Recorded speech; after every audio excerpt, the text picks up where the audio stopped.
Okay. Yeah. So we're just gonna say fuck it and go live. Pretty excited about this one. We've got Big Mike, who is a longtime acquaintance, associate of mine, and one of the actual influential cogs that got me kind of into trying to do crypto full time. So thanks for that. Awesome. In retrospect, well, that's amazing to hear. It's an honor that I could give you that push, for sure. Yeah, I liked it. I used to, what we can tell stories after. And also Yohann, which I never actually met, but I have seen you around the space. I can only assume that you're from Canada. I could be wrong, but with a name like Bluejays. Yeah, Canada. Sweet. And and we were just chatting before the show, like about our kind of overlaps. So Yohann is actually one of the founders of EOSGO before it was acquired by EOSAsia in Poland. And I do some writing, as many of you know, for those guys as well. After Yohann left, probably long after Yohann left. But I do remember you back in the day running those early podcasts, and it's kind of fun to kind of be where you maybe were at that time. And now you've moved on, and you guys are doing a lot in the space. But primarily, the reason that we wanted to have you here is you guys have your own podcast channel, NFT Hype, that you do every once in a while. So that's my introduction, but it'd be better if you guys gave your own introduction and hype yourself up, because you are the hypers. Well, honestly, I chose the name. Well, I chose the name because I kind of wanted to be ironic. It's like NFT Hype. I know these things can be all hypey, but if we just put it out there, we are trying to give a voice to a lot of projects and just trying to help people out, artists and things like that. But the name was kind of being ironic, and now like the hype is officially here, like at big time. So it's real. Like when we started, it was literally just a joke, and now it's like it's freaking hype out there. Like NFTs are going off, man. It's insane. Like how much the market is really blown up. Yeah, Corey, what's up, brother? Hey, how's it going, man? Good, yourself? Really good. I love it. The car video you got going on here. Yeah, I'm sitting in behind a veterinary clinic because this guy decided to have some freaking crazy thing burst on him, and so now we gotta get into cancellation at a veterinary clinic, which is super fun. But with these magic rectangles, I can just talk to you guys whenever I want. So it's there you go. Yeah, hope he's doing all right. Yeah, totally. I mean, Brian, come here. You doing all right? He doesn't care. Our house looks like a fucking murder scene, but he's all right. Right? Oh, shit. Anyway. Nice. Well, thanks for having us on this morning. Oh, for sure. Man. It's a pleasure to be here. Are you wearing an Oilers t-shirt? Yeah, he is. Yeah, he is. And this is the 2 days in a row. You know what's funny? I was hanging out with M Blue. We got invited to this conference, or I don't know. I just got invited to this call, and I didn't know what was going on. But it was like, these pretty serious blockchain people, and I'm sitting there in my fucking Oilers shirt or whatever. Then I noticed like the old, like serious dude. I think his name's IRS something or whatever. Super nice guys, but like it's clearly very professional, done up. Like they got the whole back scene or whatever. But his back scene is Messier and Gretzky in a giant freaking like framed picture and stuff. Like, hey, is that Gretzky and Messier back there? He's like, yeah, I'm glad you recognize that. Yeah, okay. So then while I showed up to a pro meeting dressed like a skid, it worked out. You got to do it like me, Corey. You got to have the sports jacket and then a t-shirt that says Eat, Sleep, Collect NFTs. There you go. I kind of feel like you're right. You are now my official stylist. Nice. Like, for real. Corey, are you from Edmonton? Are you from Edmonton? I'm from Yellowknife, Northwest Territories, which is 1,000 miles due north of Edmonton.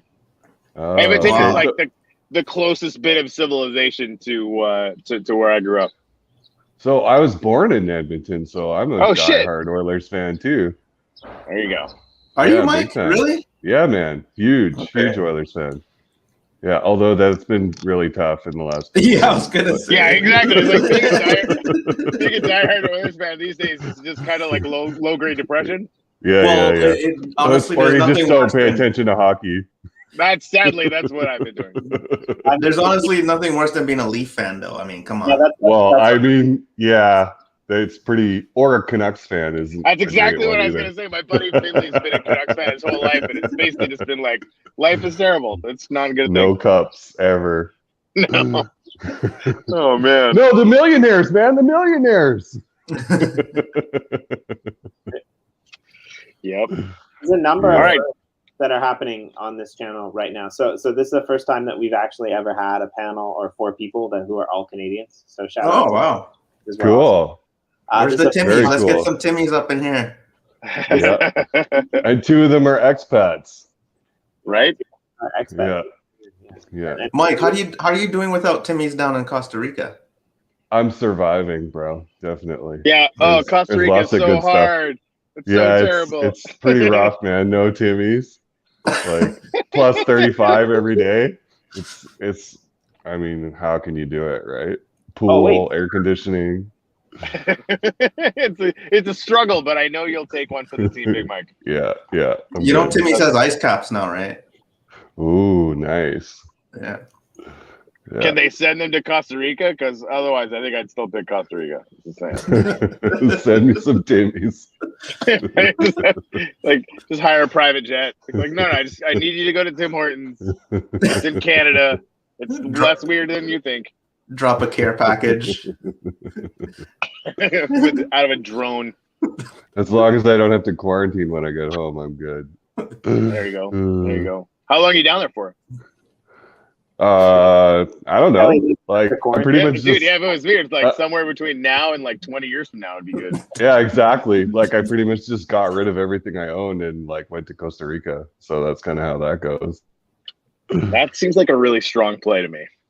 Yeah, I was kind of over being in Canada. I was like, I'm gonna try something different. So right, where were you in Edmonton before you left, or? No, I was in Squamish. Oh, Squamish, nice. BC. Yeah, I spent most of my life I spent in like, well, I grew up in Campbell River, but then I moved to like Whistler, like straight out of high school, essentially. Spent 20 years there being a snowboard bum and built my own company, a window washing company. And I decided that I was over corporate life. Well, small business life anyways. And I was like, I'm going straight crypto, and I'm just gonna go somewhere where I can actually afford to do that. Yeah, that's awesome. Yeah, we've been trying to figure out, like, my whole plan. My wife's I'm a musician, right? That's what I've been doing the last 15 years. I've been trying to figure out how to retire my wife, who's like a neuropharmacologist, like she's a doctor. So like, you know, a guy who makes $25,000 a year playing a freaking guitar. Thinking of doing that has been ridiculous, but I've been working at it for about 10 years. And because of crypto, this is being my second cycle. And to everyone who's just getting in crypto, if this is you, you know, the first one's fun, but work all the way through the crypto winter, right into the next one, and magic happens. It's fucked up, like really messed up and fun. But yeah, like there's a non-zero probability that, you know, in a year we could turn around and go like, hey, you don't really have to go to work if you don't want to, which is, you know, obviously one of the largest personal victories of my life. But we're trying to figure out, like, what do we do after that, right? Because we can kind of go anywhere. And so, well, I guess this is like a really long-winded rant to say you might have a neighbor in a year. Sweet. Everyone seems to want to go to Costa. So the deal is if you own 150K worth of property in Costa, they'll pretty much just hand you a citizenship. So that's still a lot. Like, I think there's that's still a lot. I mean, but buying 150K worth of property in Costa Rica sounds like, I mean, it's better than buying 150K for fucking 50 meters of nonsense in Decentraland. Not that I'm biased, but I'm biased. Yeah. What about all this craze with the metaverses? Like, is there really plots for 150 grand in Decentraland? More than one has sold for that. Like, I've seen at least 3 articles where plots are selling for more than 100 grand, and one was like a couple together that sold for more than 100 grand. And then, like, when you get there, you have to pay to get it built, right? And people keep asking us, like, how do you pay for all the in-game items? Like, dude, it's Minecraft. Fucking mine them. Like, just make it. Like, we don't care. But I mean, there's a lot of builders now that are coming in we actually interviewed a pair yesterday that are going to be able to build like psychotically amazing shit. So, you know, you can hire people out, but you can hire whoever you want for that. That doesn't have to come through us. It's like any, you know, kind of people that know that skill set. But yeah, I mean, you know, it's weird, I guess, like coming at it from the end that we came at it on. Like they're going at it from like the normal gamer, you know, in-game purchase kind of thing. But because we just like grabbed Minecraft off the shelf and we're using that as our sort of visual 3D layer, it's like already gamified, right? Like if you want to have a house, you can dig up the dirt and the trees and make a house, right? Or you can hire Anders to do it if you can get him off his llama. Did you guys hear about that? Everything else he's doing, no. Okay, so Anders has been the biggest proponent for a survival map where, you know, the creative maps, you can like literally just magic yourself whatever pieces you want, and it's, you know, it's really fun for creative, right? It's good. But you want it survival, it's gamified, you can die, you got to grow food, there's going to be a whole economy, it's going to be a much more rich experience. So it makes sense to do that, right?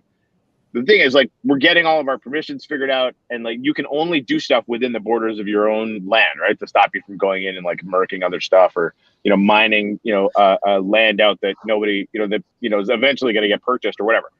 So he's training this llama, and to do that, to tame it, you like get on it and you're riding around this llama or whatever. And again, like, you have to understand, Anders busts my balls 20,000 times a day about even like walking onto a creative map, right? And so he's like a big, huge proponent of survival. Again, appropriately, he's totally right about it. But like we've been having this sort of friendly rivalry around it. So he gets on this llama, didn't realize he was right at the border of his land. So the llama drags him over the border. Now he's stuck as fuck. He can't do anything. He can't get off the llama. He can't teleport out of there. He can literally can't. He's like messaging the threads like, "Hey, so I'm stuck on this llama." And I'm like, "No one help him. No one is allowed to help him at all. Leave that fucker on that llama." Dude, it's so good. You should share that screenshot on social. Legit. Yeah. Oh, there's at least a half dozen llama memes now in the main Telegram. It's like it's a riot.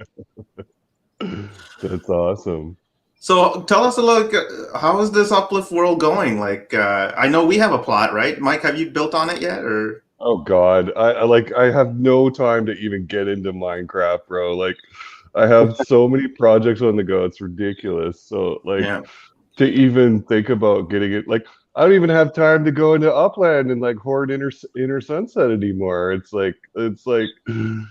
Yeah, but it looks amazing, and like, and we also have a plot for Nifty Wizards too that we're working on, and so there's a bunch of like cool Minecraft stuff. I'm definitely gonna have to get in there at some point for sure. So I think what we did the stress test on the server yesterday and failed at breaking it. So we're gonna have to try harder next time. So that was a piece of good news, but we ended up having, you know, we've got like picture quality NFT pictures up on the wall in a few demo places, and you know, had made a QR code up for one that, you know, takes you to a particular asset or whatever. So we're starting to play with those kinds of things, and you know, I think that's kind of the lowest hanging fruit for projects now, especially like you guys, like NFT projects or whatever. You know, you can actually have a gamified experience. One thing Jimmy and I were talking about with Crypto Writer this morning is you know, doing like a show for them or what have you, and we're gonna hide a QR code for a claim link somewhere on that land, right? So everybody teleports in all at the same time when we basically let them in, and you know, they go running all over the place. It's a pretty big piece of land looking for this QR code to snap in and do it, right? So we just like the second we start the show, everyone basically kind of hops in and starts going crazy. So that's like something we can do tomorrow, right? But we're really looking into a bunch of different gamification elements that people like, you know, Nifty Wizards, for example, are going to be able to do to really gamify the experience, which is going to be fun. And then Dust, we got to get Dust in there somehow. God damn. Yeah, for sure. Get us a plot, bro. We're down for sure. I think Dust has one already, I think. And if they don't, they will for sure. They did. I think we might. Yeah, I think we do. Over. I wasn't 100%, so I want to say yes, but yeah, no, I don't think you guys have built on it yet. So we just moved the name over. We'll confirm it. Either way, nice. Dust absolutely has a pod the second they want it. Nice. Cool. Yeah, no, we're really excited that it's using it kind of as like a second layer, like a visual layer for Nifty Wizards. Like, I think that's going to be huge, right? Agreed. Yeah, I think so too. So can you do the basic thing, like just list an NFT, not list it, but display and link to it? Yeah, so the way eventually we're gonna have it set so there's gonna be a window that actually is the actual NFT itself. It'll link to the IPFS. Right now, we've got a plugin set up so that you can send us a picture of the NFT. We can put it up on the wall for you, and we'll put up a QR code that goes directly to that asset page on time. Cool. It's a little lo-fi, but it works like a motherfucker. Hey, claim links work great, right? So. Yep. Yeah, it was pretty fun to see like people rushing around, and like I never got any of the gifts that were going out, but like you could still scan the QR codes after, and it would take you to the Atomic Hub, and there were some pretty sweet NFTs up for grabs. So it was pretty awesome. So. Nice. Yeah. Speaking of the world, and all that, one of the things that we do on the show is we often get gratitudes, and so I guess I'll put your gratitudes on our gratitude monument. This is where I last was. Let's see. But yeah, this is one of the gratitude monuments on the Jenner EOS plot. Cool. It's a really well designed too. Wow, I love what you've done with the place, Jimmy. I like it too a lot. But yeah, so I guess I should get over there. I think maybe my off controls are still missing, but sometimes it's fun to walk instead of fly. And yeah, Corey went crazy with sea lanterns the other day on my plot because he's been known to do that. But he did give me a cool idea. I decided to replace those sea lanterns with soul fires, just because well, it's gonna get weird if I talk about the burning fangs in my soul. Interesting. I mean, yay, soul fires, I guess. So here's our gratitude wall that cool. we kind of on this plot, which is kind of cool. However, you guys are, talking about going full crypto, and I think that's one reason, if I've ever heard of it, of jumping on in. So yeah, let's do that. Why you're in survival and you die? No, there's no dying. This has been all procured. And, I learned that trick from Corey. And here's the QR code. It's still there. It's going to be. Was that from yesterday? Yeah, we gotta take that down. It's already been claimed, but still, if you go on there, we're gonna set it up so that we have reference links from now on, so that we don't have to change the actual image. You know what I mean? Like we could just change where the QR code, like what is linked to it. But so right now we're having to like take them down, and it was a fun first try. And like Corey said, we had a really cool conversation with Crypto Writer, and we're going to be working together with them to probably do some really cool, in-game, links and stuff like that. So that's cool. Yeah, who wants to go first? Yohann, what are you grateful for today? I'm grateful for a beautiful spring morning in Canada, and I get to go mountain biking very soon. You've never done this before, have you? Very small sign. Well, you make me go first. Mike should have went first. Yeah, you got to throw the guinea pig at it, right? And then you can look good when I fuck it all up. Beautiful morning.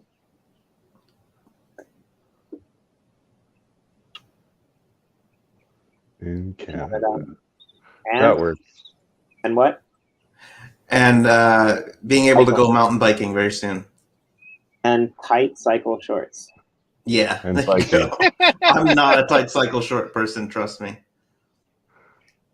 In all of our minds, you are now. Nice. That's about the character limit, so that'll have to do. Cool. Nice. Love it. And Big Mike, what are you grateful for?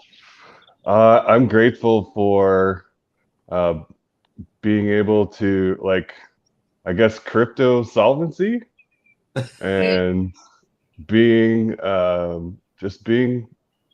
being alive, essentially. Being alive and being in love. Oh my gosh. You just totally blew mine out of the water.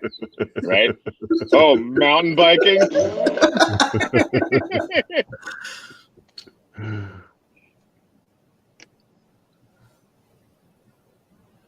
Yeah, Mike, your life has totally changed now, hasn't it?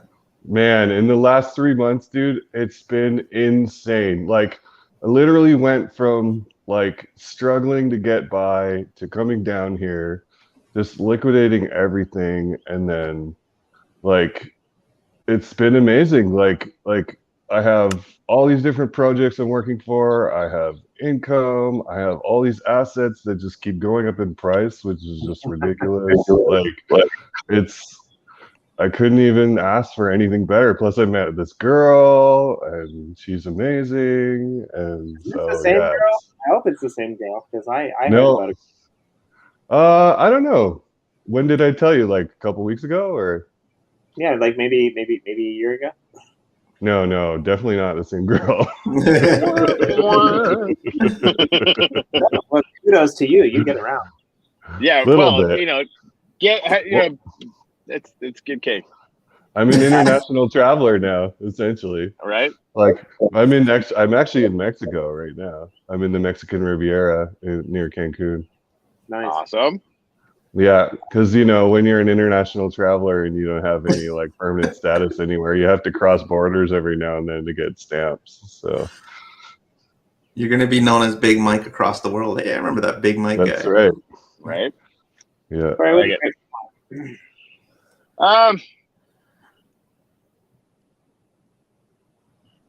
So I might have to just do two because I'm like, as I'm saying, like I'm really grateful we get to do a panel of Canadians. There you Yeah, go. that's dope. But I'm also really grateful that I get to get Brian taken care of, and you know we're sort of at the point where we don't have to worry too much. By the way, I think they're coming out, so I'll be back in a little bit. Okay. All right. Peace. No problem. How about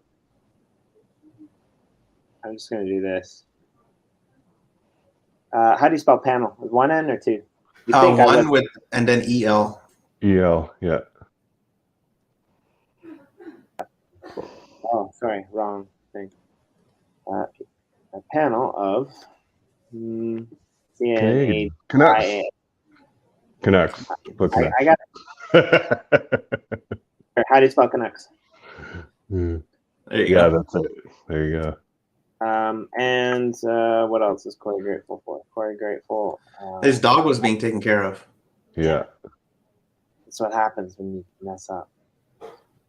Oops, wrong one. There we go. All right. Mike, we should get him to go to our NFT hype land after this and show how barren it is. And maybe that'll embarrass us on air enough to build on it. Well, I told Jimmy that you would be the one in there building because you're all over crypto voxel. So yeah, I'm just starting to get my crypto voxel parcels up and going. So nice. Oh, we'll have to get in there and play with it for sure. Yeah, I was hoping to get my daughter in, but she's into Roblox. Yeah, that's a really big thing in Canada. My nephew is there as well. I am grateful. Jimmy D. Jimmy D. Man, Jimmy D, man, the tribe days. It feels like forever, but it's really not. I mean, it's only been what, 2 or 3 years since that time? Like, or you guys were on Tribe with Matt? Yeah. That was like our formative project. Yeah. Small world. Jimmy D is grateful for the irony of NFT hype and the creators. So sweet. That's sweet. I don't know what your coordinates are if I'm going to teleport. Yes, I want to see this land that Mike was responsible for building. Do you know where yeah, just like it's so easy just blame it on me. Like that's the standard Fellbob response too, right? Just blame big BM. Like it's BM's fault. Yeah. Yeah, BM's fault. I don't know where you are, so I'm gonna have to research that. I'm gonna delete the screen. Oh yeah, so yeah, come to Generios and check cool shit out. Okay. But and also go to NFT Hype and do that as well. I'm gonna not click the Leave Studio button because that would just be weird. I mean, you guys would still be able to go online. I'm gonna click the stop screen button. Yeah, but it's funny. Like I think it's interesting where all the people are that we used to chill with. Like I'll be honest, like I know you a little bit, Yohann. I've followed you, but we've never actually met. But like I like watching your podcast when I have the chance because it's difficult sometimes. As a when you're creating media, it's kind of hard to even watch it. I used to Actually, back and I can't even do that anymore, right? Actually, we found out, like, if we look at our data, a lot of the audio episodes are a lot more consumed than the video. We're getting like almost over 300 downloads a day on Spotify and Apple. So people like to consume audio. I think it's because of our long form content too. Like it's the kind of thing where you can like go mow the lawn or like paint the house or something, and like you can listen to NFT Hype while you're doing it. Can we just name the show? Can we just name the show long form audio content for when you're mowing? That's irony.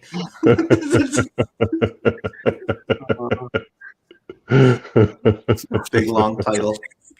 So actually, and yeah, so Mike brings up a good point. When I first got into crypto, I was like one of my only friends in the real world that was in crypto, and then of those real world friends that were in crypto, I was one of the only people that actually went to the EOSIO side. And I was Wait, hang on, you guys were friends in real life? No, my other friends, right? Oh, I see. And then we're only friends in imaginary worlds, me and Mike. It's funny though, because like I feel like I know you too. Like we've talked so much, and it's not like it's not like we're complete aliens to each other or anything. Like we had like our formative years were literally at Tribe, and we learned a lot there together. I feel like so. Yeah, it's not just like you're a stranger. So when I first got into that, and then I published my first article on Tribe. I'd been in the community, but I published my first article on Tribe about it was a really light piece, but like really weird, and it was about the symmetry between like permaculture and blockchain. Right? Think about like governments and things like that, and then I started hanging out in the Telegram channel. And the Telegram channel in those days back in Tribe was like awesome. Like it was pretty much managed, I think, by Mike. But we had like an awesome community. And I wasn't part of the project yet, but a guy, Zeus, who was hilarious. Sometimes like 90% of the time it would be awesome. It would be hilarious, right? And we'll come in there. Like 1% of the time somebody would come in there and they were totally angry. And they're like, oh, you guys are just having fun here. I'm coming here to ask questions, and you're just posting memes and jokes and like He-Man, and it's really hilarious. And like, so that's one of the things I actually like our Telegram channel with the Uplift now. Both Uplift Art and Uplift the Uplift World.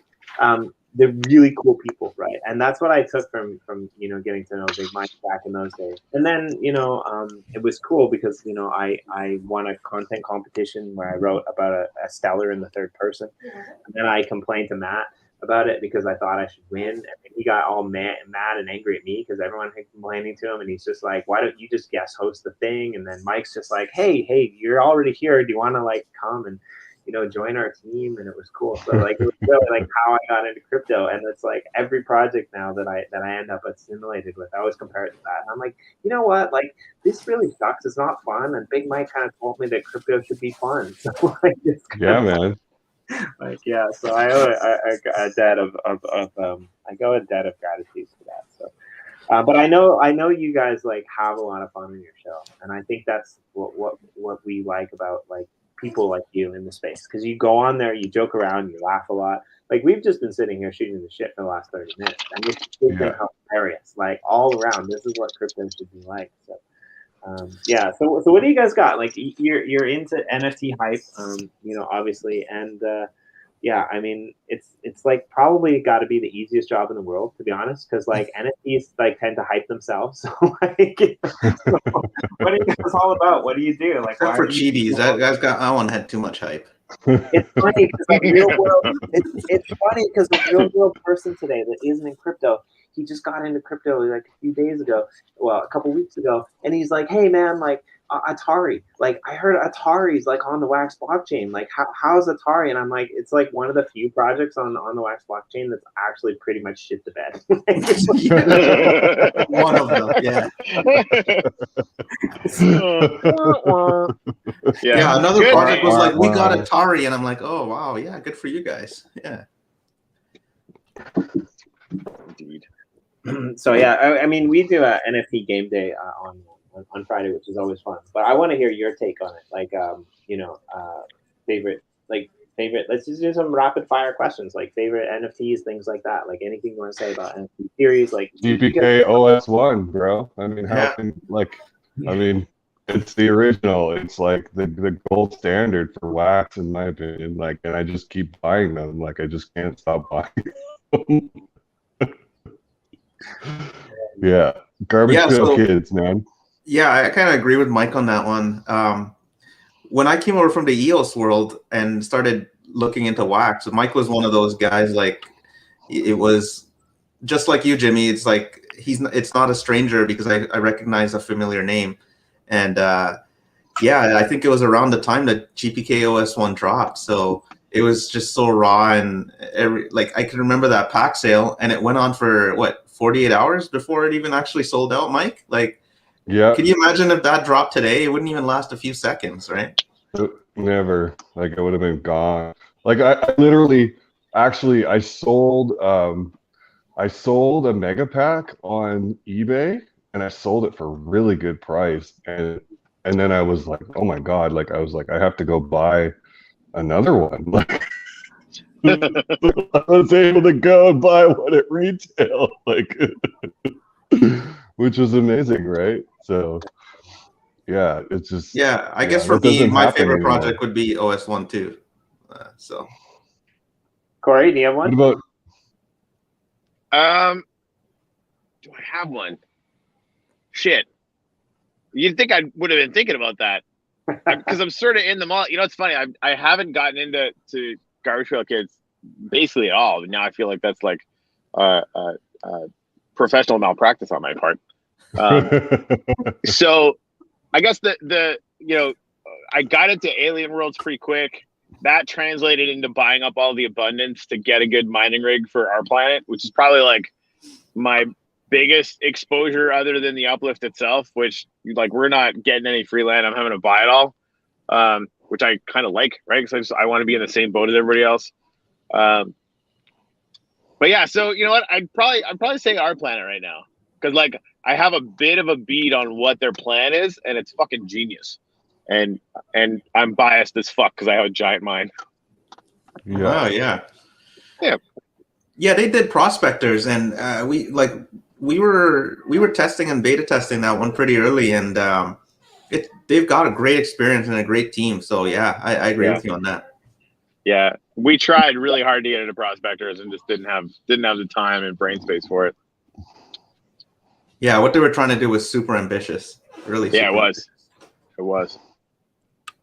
And to even have like all the mechanics behind it going on a smart contract is just crazy. Yeah, it's next level. And I think like that's the kind of thing they'll probably port the mechanics of that onto something that has a little bit of better like gamification potentially. But even that, like it's not like it didn't get used. Like like people really loved it. It's like I've got 17 hours a day worth of insanity to do, so we just couldn't kind of manage the time necessity for it. But yeah. It's good stuff. Yeah, I know. I remember Bonds was working with us, and we were running a mine or operation or something like that, and it was actually profitable every day. And it was like that for a while. So yeah. See, to me, like I got to basically just do all the R Planet-y stuff, and I'm making $10 or $15 a day just from fucking stupid bullshit, which I love. Well, play to earn. That's the new thing now, right? It's good. It's good. Yeah, I mean, once the rewards go live in the uplift, we've got it's a little over 2 million wax now in the rewards pool. And that's just gonna the first part of the rewards bit is you're gonna get rewards as a player just for walking around. Really? So yeah. So as soon as you log on to the server, you start, Like think Alien Worlds micropayments just for wandering around.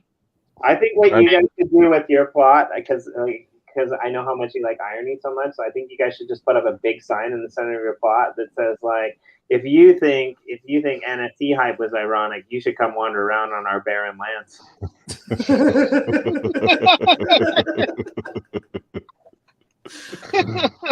We'll just put like a giant atom bomb with like a link to like OS1, and that's it.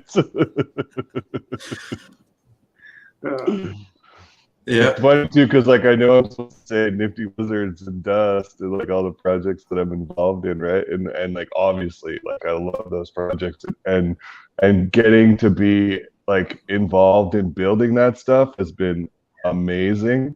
And my collection for those projects is also amazing. And I love Nifty Wizards. I love all the guys there and interacting with them. So that's definitely it. Like as far as like my favorite game or my favorite project to actually like participate in, it would definitely be Nifty Wizards. But GPK just has that original like value cachet, and it was kind of one of the first things that really came to the wax space, right? So it was just so new and raw. Like people didn't even know, like mint numbers wasn't even out yet until Cunny Numbers released Crypto Slam and put GPK on there. It was like, I was buying atom bombs, and then I was realizing that I was buying the lower mint ones, and I should have been buying the higher mint ones, and I should have been buying the lower mint ones. It just blew my mind. I sat there and just like on the couch and just was like in disbelief for like an hour. I was like, what the heck? Just like how insane is it that like that, because it's true, right? The mid number, these ones existed milliseconds before ones that came later. But like that reaction that we have to it is, I'm endlessly fascinated with it, because I am absolutely right on board with, if it's a mint number one, it should be way more expensive. Why? I don't fucking know. It just should. Yeah. We have this sort of consensus of belief around that mechanic that makes it true, right? It blows my mind. Well, and we literally created that belief because like until Connie put that out and Ryan started hyping it, and then I was like, hey, like that makes sense to me. I'll buy all the fucking cheap low mints for sure, right? And the other thing was that like, because so what happened to me was I didn't buy enough packs initially. And so I kind of was just like, oh, wow, like this is going to be big. Like I need to get into this more. So I just started buying, like, because everyone was just like, oh, let's see what we can flip these cards for and get our wax back, right? So everyone just sold all their like low mint, early GPK for nothing because nobody knew anything about mints yet. And neither did I at the time. And like, even though I kind of started thinking about it, and like I had been in NFTs, like producing them for a while, so I did know a little bit about that, but I just didn't even think of buying stuff for the mints. And then all of a sudden, like I was just buying all these GPK because I literally didn't get enough. And Cunny put that out, and I was like number one on the fucking mint list. And it was just like, it was on from then on. It was like, oh no, I have to keep this spot. Are you still number one? For base, yeah, for sure. Wow. Yeah. Wow, that's awesome. Yeah, it's pretty dope. Yeah, so that was kind of like you fell ass backwards into that ranking there, Mike. Pretty much, and then it was just like, well, how could I not like continue to try and maintain this now? You know what I mean? Like, of course, I'm gonna do everything I can to try and maintain this. And then that ended up with like a huge war between me and Zool, just trying to like top each other, and BBQ, and like if it's still to this day, like if you look at like prices for like low mint base cards versus like low mint prisms, they're just totally out of whack. Like base cards are way more expensive, and it's strictly because of us. Yeah, because you have all the potty Scotties and all that stuff. Yeah, all my mauled pals. I only have like 160 of them or something. Wow. It's another one of those moments where, like, if somebody just popped in from outside of NFT space, and like, what are these grown ass men the fuck talking about? What is happening? They haven't known us for long. Right? Exactly. We promise it makes some kind of sense. Yeah. Yeah, we were deep into this GPK OS1 stuff, and all these guys started hoarding up Mald Paul and Potty Scotties and talking about how Potty Scotty is the best art and it's got great colors and all this stuff. Yeah, who cares about people and all that stuff? We got Potty Scotty. Yeah, I'm here for it. I think that's accurate. I mean, well, I've been, you know, 'cause the people obviously doing those big numbers and stuff is really fun. But I just recently, over the last few weeks, started following on Twitter, and it's like the meme about the boat that's in the Suez Canal. Did you get to see the last one that he posted up? It's called like Free Flow or something like that. And it's just like this amazing painting of, you know, them like airlifting the boat out of there on like, you know, Nice. sci-fi stuff or whatever. Yeah, and he's doing that stuff all the time, right? So like, I kind of feel like if anyone's gonna get, like, it's not just that he's a good artist, which he clearly is. Like, I feel like he's making memes, right? There's really fucking good memes, and I'm kind of here for it. That, you know, that kind of interplay culturally to the art really speaks to me. I think have you guys seen anyone else that's in our NFT space doing that kind of thing? I mean, memes have always been like a popular part of NFT culture, right? But I think people just kind of took it to the next level. And then, like, with the $69 million sale at fucking Christie's, it was just like, that was like, all of a sudden the world was like, okay, what is this NFT thing? And then now it's like on Saturday Night Live and shit. And it's just like, what the fuck? Like, it just blew up. It's going to be huge. I'm looking forward to an explosion of creativity in sort of with that kind of crossover, right? Like, thinking in terms of taking, you know, internet cultural moments and like really good artists, you know, taking a crack at that, whether it's, you know, the kind of digital thing or what have you. And if they're listening to this, get to fuck work and get it on the Wax blockchain so I can buy all your stuff. That's just, I mean, bro, if you guys haven't seen twerps, like, go look at crypto twerps. It's all like 100% like making fun of. Yeah, we gotta get everybody. We do. I had them on when I was doing the Chirpcast stuff. And they hadn't even, you know, done really any releases yet. I'm a fan. So Jimmy, we should definitely chat with those guys again. Get them on here. They have a really cool story as well, right? Like, he was a GPK fan when he was a kid, and like, you know, if you come to their media, like the original one he drew when he was a kid, and he's just like, NFTs are coming. This was my childhood dream. I'm gonna make NFTs like as a company. Yeah. Oh, so, bro. His like early like Garbage Pail Kids cartoons were hilarious. They were so awesome, like so raw and so like so ghetto too, but just so funny. Like, I like them as well. I mean, for me, I like anything. Like, recently, and I'm not even a big fan, but we had the guys from the Horrors, Ultra Rare, on the show the other day. They're gamification, not so much the gamification, but with like the tokenization of art, and like the fact that they're just making alien horrors is really cool. Nobody's done that, right? And then the limited supply, it reminds me a lot of what like blockchain, Bitcoin Origins did, and I really like, even though I'm not a big collector of either of them, because like I just, you know, Bitcoin Origins, you basically have to have a horseshoe up your ass to get one. Yeah, essentially. I mean, we're all Canadians, and we know how hard it is to play horseshoes. What? So, no, you know the horseshoe game, like when you're camping. Yeah, I got it. Yeah. It's an interesting reference. I just wanted to. I wanted, you know, people might not know, and I didn't want them to think that it was something else. Anyway. Brings me to my next question. I remember, like, I hadn't seen you in a really long time, like, and then I think like during the first Blockchain Heroes kind of nifty podcast where people were cracking packs back in those days, because like there was this kind of explosion in December of last year where they started coming out with like, you know, projects like every week or 2 or 3 times a week. Before that, they were kind of stagnating, right? Coming out. And I remember, Mike, I always know you as a very like kind of solemn guy, fairly relaxed. But I remember you getting on the stream and like you were just like you were like this close to the screen. Okay, what do I do? Like, I need to open this pack, and like they're broadcasting everything. They're freaking Yeah, out. I remember that one. What was that, Mike? That was I think that was Tiger King. So it could have been maybe No, I think it was Blockchain Heroes. I think Joel and Travis had me on, and I cracked a community pack and distributed them. I think is how that went.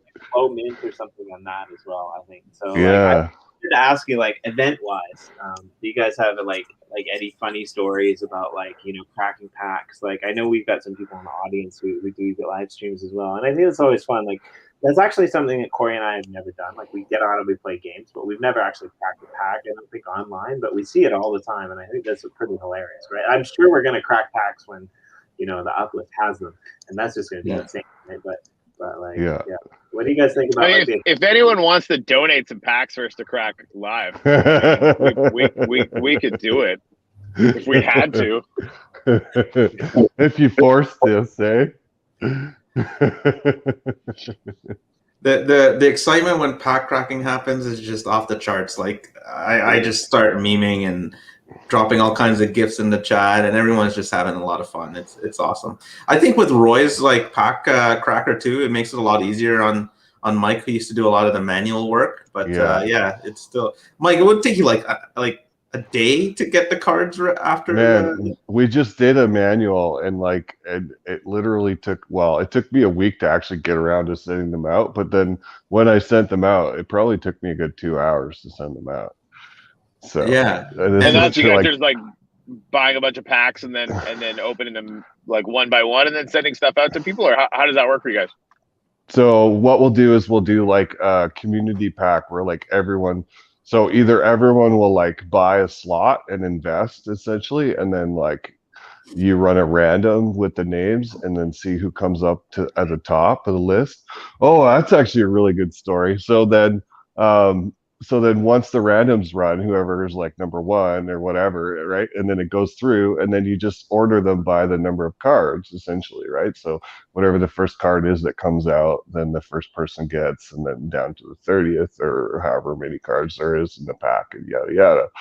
So back in the day, we had one pack where a guy got an atom bomb sketch, which is pretty much like one of the most like sought after cards in the GPK OS1 set. And like Yohann was actually looking at potentially buying one last night for like $12,000. Jesus Christ. Insane, right? And that's bananas. And we had a little bit of a snafu with the random where I mixed up some numbers, and one guy actually got the sketch, but it should have been another guy. And then there was like a bit of a battle over that, and then they finally let the original guy have it, and I was just like, oh my god. So I never fucked that up again. I was always like, no, like double check everything like before I post anything, because like all of a sudden, and then now like it's like those are worth $12,000. Like really, like holy fuck, So wow. Yeah, it's pretty crazy. Yeah, the floor on it is 12, and if that one's gone, it's like 50 or something like that. It's nuts. Jesus. Wow. Yeah. That's crazy. I'm never getting one of those. The thing is, when you're dealing with small supply, like you literally like somebody was trying to talk about Nasty Nick in the GPK community chat this morning. There's 23 of them. 23, right? Yeah. Like you understand there's collectors out there. At least 15 of them are probably going to keep them forever and never sell it. So you know how many are actually for sale, Yeah. And that's the other thing, like, and we didn't realize how limited OS1 was, because like at the time, like there was probably only maybe 100 of us that were actually active and buying stuff, and like, and that was in May of last year, right? So 700 base cards and like 200 prisms, and it even 20 to 30 sketches. It seemed like a lot at the time, and there would always be several in the market. But now it's just like more and more people coming into the space, and and then people are starting to chase these cards, and it's just like they're fucking unicorns now. Yeah. It's crazy. Yeah, you look at some of the Nifty Gateway Open editions. Back in December and January, you'd have 100 of them, 200. Now it's like the Bitcoin Angel. There was like 4,000 of them. It's just the demand has just skyrocketed for NFTs. Well, and I think with all the IP rights that Wax has as well, that's like people are I know Corey is too, but like people are like really excited about the MLB, and I think that's something to be excited about. But like, just wait until freaking Marvel comes out. Like if people don't know who Wax is before Marvel comes out, like they will after. Do you know what I mean? Yeah. Like, You guys think Marvel would be bigger than MLB? That's the thing. I don't know, right? Like, and again, as a total Marvel fan, when I tell people about NFTs, when they don't grok it at all, like think baseball cards times 1 trillion, right? Like, like baseball cards is how, in my mind anyway, and I'm definitely not steeped in sort of collector culture anyway, but when I think, sort of collecting these kinds of things, I go straight to baseball cards. Like that's the thing that they did kind of more than anybody else. So yeah, I mean, I think that's going to be huge, but that's not like, that's kind of porting an old world tech and culture into this one, which is going to be great. But I think like once music and media and movies and music videos and songs and collectible like digital vinyl that MBlue is sort of spearheading and all that kind of stuff, like that I think is going to be much bigger than MLB. Like Dude, I like that speech. I think as well. But I have a question for you, Yohann, because you know him better than anyone. Did Big Mike just spontaneously combust out of excitement into a star? Yeah, that's what just happened. That's what just happened. Mike can't stay on his feet for too long. No, like honestly, like MLB, like all Topps does talk about is fucking MLB. Like if you look at their Twitter, it's baseball all day long. And like I really just can't see how getting even like 1% of the MLB Topps fans onto the Wax blockchain isn't going to be a massive thing for us. Fair enough. Right. And then you add Marvel on top of that, it's just like wow. Like, well, how many people came on with Food Fight? Like we've noticed people coming in, Yeah, definitely. And that's not even a huge property, right? Yeah. But it went out to Walmart and Target, right? So yeah, so it got the physical collectors more excited about it. Right, which is huge. And the funny thing is like when OS1 first came out, like remember they were doing all those, like it was like they were doing all the hype things or whatever for Wax, and like they were like announcing like Google as a partner and stuff, and like everyone was just like, what is this? Like they're just pumping it, right? But like I kept telling people, I was like, man, like we're gonna get MLB one day, we're gonna get Marvel, we're gonna get all these IP properties that are gonna be huge, like because Topps owns all that shit, right? And everyone was like, oh, I don't know, like I don't see it now, it's not coming. It's like, and now it's kind of just like, see, I told you so. It's funny though. I do actually remember having those conversations with you. I kind of listened, but I didn't really listen enough. I'll just say that. I mean, like, I think Mike goes down a lot of rabbit holes, so it's like Yeah. I definitely do. His name is Big Mike, so like go big or home, go home. Big on That's right. I think you need a T-shirt that says like Big Mike was big on everything, and then on the back, and then on the back it says until he was right about NFTs on Wax. yeah. We should make that up. Nice, I like it. I guess I'm not sure what happened to Corey. He might have disappeared with the dog stuff again. I'm not sure, but he's in and out. How long is this going, Jimmy? Like, how long are we on here? You guys can stay on as long as you want. Like we usually run about an hour, but sometimes if we got more to talk about and we want to hang out, we could run longer. Like it's up to you guys. You have better places to go and things to see. I mean, it's kind of hard for you to leave with that, I mean, it's not like we ever have better places to go. Like, come on, like we obviously appreciate being on with it. It's so nice to actually talk to you too. Like yeah, we should definitely do more of this. Yeah, well, and actually, so one of the things that we're putting together now, and we're kind of still working out the details for it, but we're gonna kind of do a partnership with Crypto Writer, and we're actually gonna port our Thursday show. We were doing the EOSIO Weekly update for a long time, and we've gotten to be quite busy recently with all the other stuff that is involved on the back end. And I mean, as content creators, maybe you guys know, it's sometimes tough to keep up. And we've actually, like, our channel is actually being used by a lot of people, like, for a lot of different. You know, we've got Up with Greg. He comes on and he's doing various interviews. Like, I've had a few interviews by myself. Corey's had a few interviews by himself. And so it's funny because, like, we're in this metaverse building, you know, realm with the Uplift world, right? And the connection building realm and the charity building realm, you know, with Uplift Art and Uplift World as well. But, like, our show is kind of, like, resonating throughout that. I see that with you guys as well. Like, it resonates kind of throughout where your origins come from, right? And so we've, in a way, our show has kind of become a network as opposed to a thing. And so one of the ideas that we had was, like, we want to be, like, you know, a little bit, we like EOS, and EOS is cool, but, you know, Block One, let's face it, shit the bed. So until they bring it back, you know, and like, there's some cool stuff, you know, with Dan coming back to the community and things like that. But at the same time, you know, it was nice to be able to shed some light on projects like Wax and projects like Alter. But at times, it's just maybe we need to focus more on some of these greater issues. So one of the things that we're planning on doing with Crypto Writer, if you don't know who Crypto Writer is, they started out as EOS Writer, and then they branched into a lot of other chains and working with Voice. They've got their own website.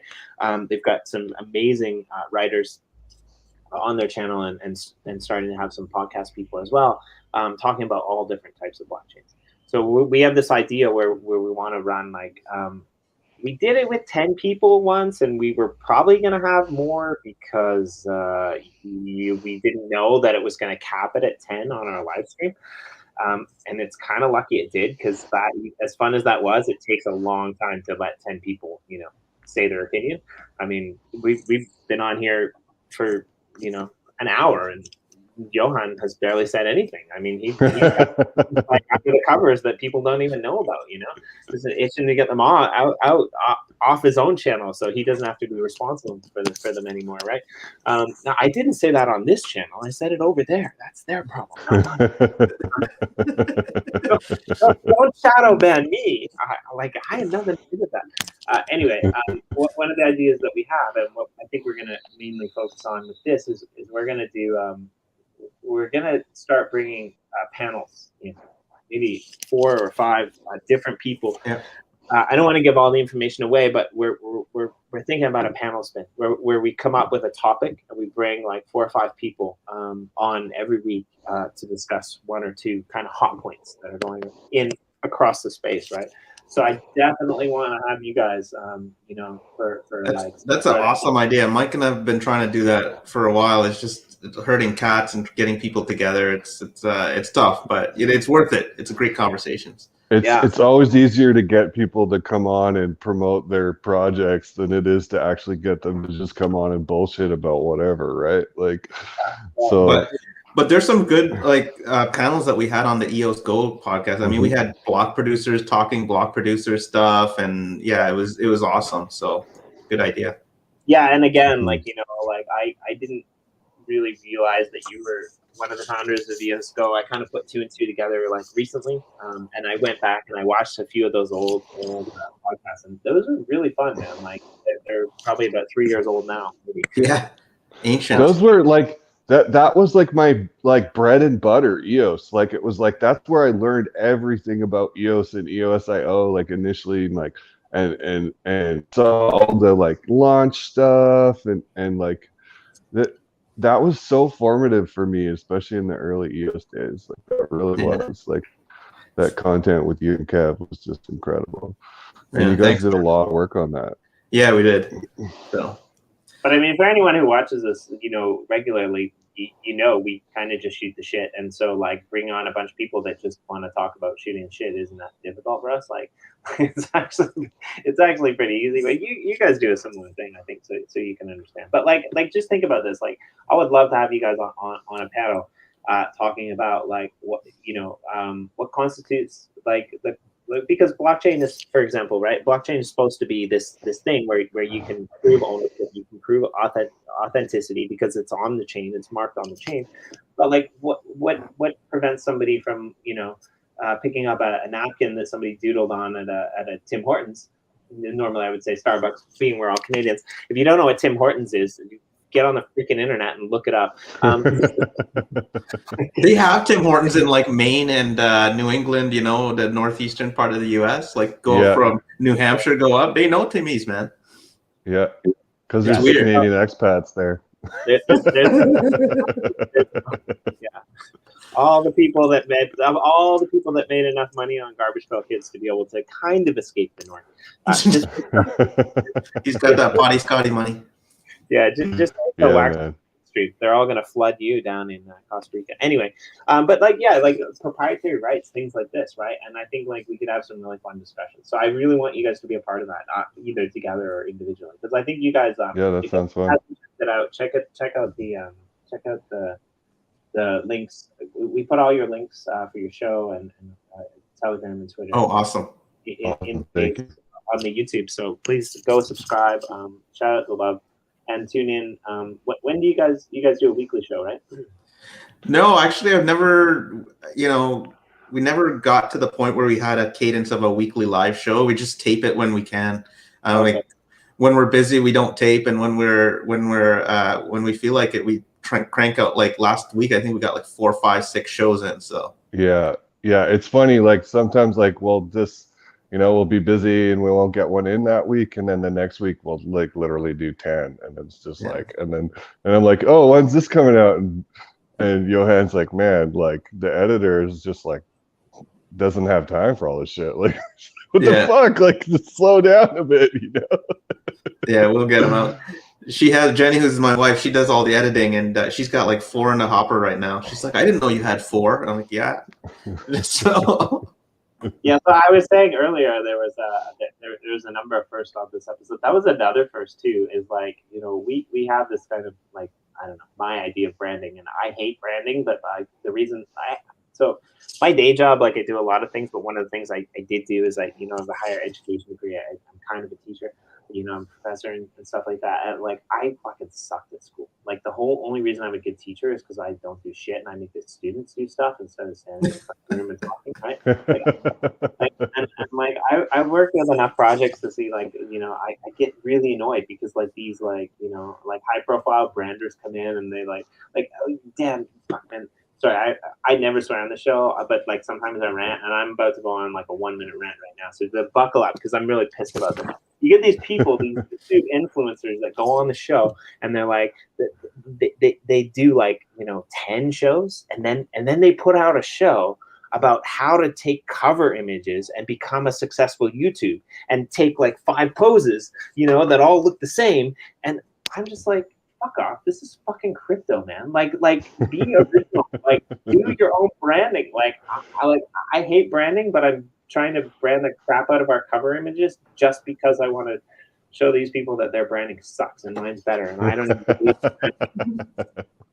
I like it. I like the Media Moguls branding. That was cool. Yeah. So anyway, this is the thing that we run in, and I sent Mike a thing, and I'm just like, yeah, do you guys have like a logo or something like of NFT Hype that we could like put on there? And like 2 days later, he sends me back this thing, and he's like, yeah, like Jenny made this, like it was forwarded from Jenny, and it's like a picture of like you two front and center, and I'm like, all I have to do is change the date, and then I realized that the date was even done, and I'm like, wow, yeah. That's pretty fucking You didn't awesome. have to do anything, and the funny thing was is I didn't even ask Yohann to get Jenny to do that. I was just like, can you like send us some pictures so that Jimmy could put something together, and Yohann just got her to just fire it all up for you. So she like, loves doing that stuff. She loves branding, man. So yeah, I love it. Yeah. Yeah, so you guys are the first. people who have ever actually like branded yourselves into it. Thanks, Jenny. Yeah, exactly. Just gotta put a GPK beside our faces now, and we're good. Yeah. Just need a Maul Paul there. Yeah, Corey's gone, but as Corey says, this goes without saying for you guys because we've been wanting to have you on for a while now, and thanks for getting up early. For me, it's great because like this means I don't have to go to bed. Although I'm not in my normal studio, so I should probably be quiet because apparently when I get excited, I get really loud, and then the baby wakes up, and then I don't want to get you in trouble. That's for sure. I was in trouble long before we had this stream. Don't worry. Speaking of going big or going home, right? Yeah. Exactly. One of the things that we want to do with the show is we don't want to interview people. Like you said, it's cool to have people come on and talk about their own projects. But we don't want to do that. We want to have this to be a place. It's funny because like apparently people like what we do, and we just get on here and shoot the shit. But that's what we want this to be. We want this to be a place where people can come on and connect with the community. So we really want to have you back, like as often or as soon as possible, and maybe even do some cross collaboration. Yeah, we got to get you on NFT Hype too, man, for sure. Yeah. Talk about Uplift World and what's going on there. Yeah, totally. I know lots of people are just totally clueless about it still, right? Like they're just like, Minecraft, what? Like what? The NFTs, like what the fuck? Like what are you guys doing? Yeah. They don't know. So I mean, yeah, and you thought your land was barren. At least we have land. Yeah, at least we have land. And like creative land. We're not like you freaking survivalists that get shot by skeletons every 3.5 minutes. Anders' land. Anders is like I was working on a creative plot. I'm actually helping the EOSIO guys with their creative plot on the Uplift World Survival Channel. It's funny, like Michael USA was in the server the other day, and I was with I always forget his name. Brad the Builder was working on another plot, and like for some reason we just kept getting slaughtered. Like Brad the Builder tries to swim in lava. Jimmy D gets Kansai Crypto gets shot by a skeleton. Like a mob just landed on Brad the Builder. We must have died like 10 times in like a 15-minute span. And finally, Michael of EOSIO, it's another person we love to take the piss out of just because he gives it back as good as he gets. He comes on and he's like in the message, he's like, "Are you guys fucking trying to die over there?"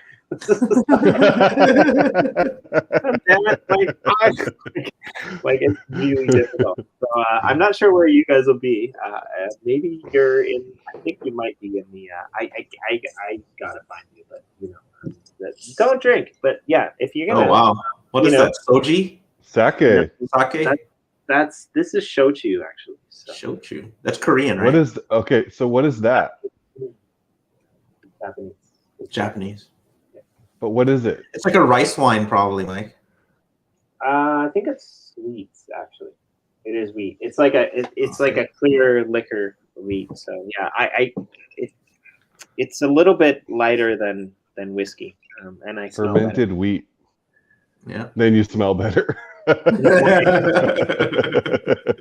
But apparently I'm over 40 now, so I should probably shower more. That's what the missus says. I don't know how old you guys are, but apparently this all over 40. How did we get over 40? What the fuck happened there? Like did we just get old all of a sudden or what? Like what the worst part about it is like we're over 40 and we're still freaking playing video games and buying garbage bills.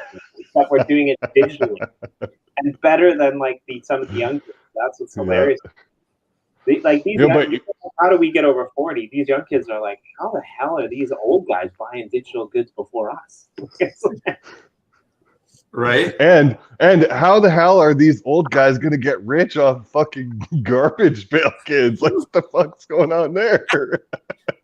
It's like you guys know it's a kid and falling into the toilet, right? It's Potty Scotty here. Like, what the heck are you guys doing? And that's not and those are the two normal ones on the show. That other guy who's thinking about buying a digital garbage pail kids for $12,000. Jesus Christ! Oh no, I was asking if everyone thought it was worth it. So okay, so I actually let's go after this because I want to have you guys back. But I want to hear that story. Yeah. So what's your take on it? Because I'm yeah. Well, I was curious. I'm like, so there's like 6 of them on the market or 5 of them, and one is sitting at the lowest asking is 12,000, and then after that it's 50. I'm like, well, do you guys think this is worth 12? Like, I mean, it looks like a pretty good deal now, right? So floor price. I think it is. If I had an extra 12K sitting around that I wasn't worried about, I would probably buy that thing. Well, somebody asked about Nasty Nick in the GPK community chat this morning. He's like, "What do you think this is worth?" There's 23 of them, and he's thinking of selling his, right? So, bro, what is #1 Dead Ted sketch worth these days? Oh, you still hanging on to that, Mike? I'm never from you forever. I'm never gonna sell that until it's worth like $1 million or something. Like, you said 40,000 back in last year. Yeah, well, my atom bombs, so all my base atom bombs, they're going for around $1K right now, maybe a little bit less, and I swear I'm not going to sell any of those until they're like 10,000 a piece. So if that's the case, then that fucking Dead Ted sketch is going to go for $1 million easy one day. Man. Number one master Dead Ted sketch. Yes. And that ends the NFT hype saga right there. Mike sold his Dead Ted sketch. He is not doing anything ever again.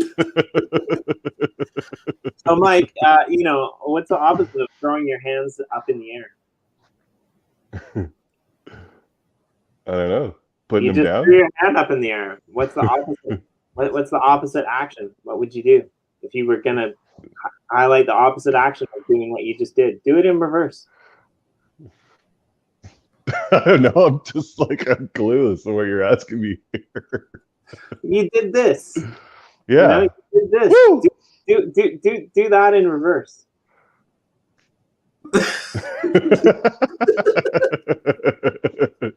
I think it's too early for me. Yeah.